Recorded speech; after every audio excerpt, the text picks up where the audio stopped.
Սերժ Թանկյանն էր հիշել, կոչով դիմել էր միջազգային հանրությանը, խնդրեմ, Գիտեք, ես չեմ ուզում իրենք իմ մասին Մանսուրյան, ես ցավում եմ, որ պիտի ասեմ Տիգրան Մանսուրյանը ինձ համար այլևս վաղուց մարդկային դիակ է, ես շատ ցավում եմ սա ասում, դա այդպես է, ես շատ լավ, այսպես մենք մարդկային հարաբերություններ ենք ունեցել իր հետ, ես շատ գնահատել եմ իր տաղանդը, բայց երբ որ մարդուն օգտագործում են, սարքում են, չգիտեմ, ես շատ ցավում եմ, ես որոշել եմ այլևս այդ մարդկանց մասին, ովքեր արդեն ինձ համար մեռած են, իմ մեջ այդ բոլոր մարդիկ մեռած են, չվերաբերում է Սերժ Թանկյանին, ապա գալիս է իր Արսինե Խանջյանի հետ, ով իդեպ 6 անգամ կարծեմ, թե 3 անգամ նույն Սերժ Սարգսյանի ձեռքից Հայաստանի Հանրապետության քաղաքացու անձնագիր էր ստացել, մի հատ էլ վերջի անգամ Նիկոլի ձեռից ստացա եւ նեն զարմացավ, ոնց որ այդ անձնագրից ինքը մի հատ 4 հատ արդեն չուներ, դա առաջի անգամ է ստանում։ Ձեր գնահատականը տրվելու է Սերժ Թանկյան, Արսինե Խանջյան, Նիկոլա Հետույքաբնակ մտավորականներ, որևէ մեկը չեք պլստանում, գիտեք, դա թյուրիմացություն է, ինձ մի հատ բան ցույց տվեցին, ես տիկտոկներում չեմ լինում, ինձ ցույց տվեցին 4 տիկտոկյան էջ, հասուն կինը,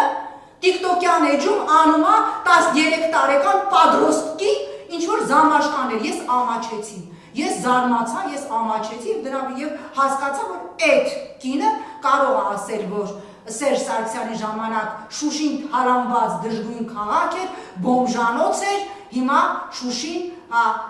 էլի այդ կարծիքին եք, չէ, հիմա Շուշին իդեալական սարքած է, նոր տեսակ չէ, նոր տարում ձեր սիրելի Ալիևը, ձեր կուրկ Նիկոլի կիրթ գործընկեր Ալիևը, ինչպիսի հրավառություն էր կազմակերպել Շուշիում,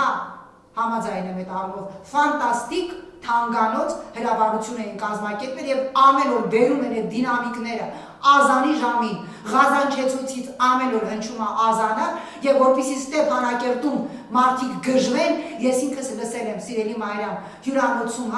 առավոտյան զարթնում ես Ստեփանակերտում ազանը այդ բուղամը միացրած, հատուկ դինամիկները բերում շարում են, այն դիրքերում բարձունքին, որպեսզի ամեն առավոտ դու զարթնես այդ ազանի բնգստոցից։ Դուք այդ ազանը մտավորականներ, դուք եք այդ ազանը,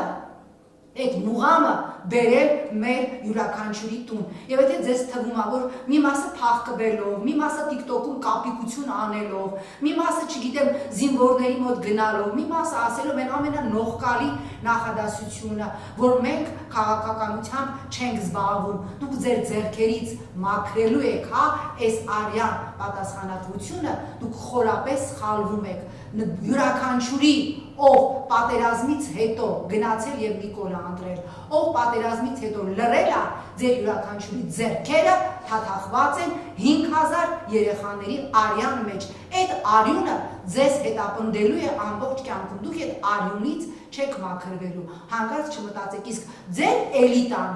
ովքեր ուղղակիորեն մասնակցություն են ունեցել այս մեծ դավադրությանը ընդդեմ Արցախի եւ Հայաստանի, նրանք կանգնելու են հայկական Նյուրնբերգի առջև։ Ոչ մեկը չմտածի, որ նա գրին քարտ ունի, ինչ որ արդեն այդ բոմժերից շատերը Եվրոպայում տներ ունեն եւ այլն, փախնելու եք, փախկվեք։ Այս դրա փախկվելու համար դուք մի հատ ուրիշ երկրագունդ պիտի ընտրեք։ Այս երկրագնդի վրա դուք խաղաղ չեք ապրելու, որովհետև դուք մասնակից եք եղել ընդդեմ Հայաստանի Հանրապետության եւ ընդդեմ Արցախի Հանրապետության ամենամեծ պատմության ամենամեծ դավաճանությանը եւ պատմության ամենամեծ դավադրությանը։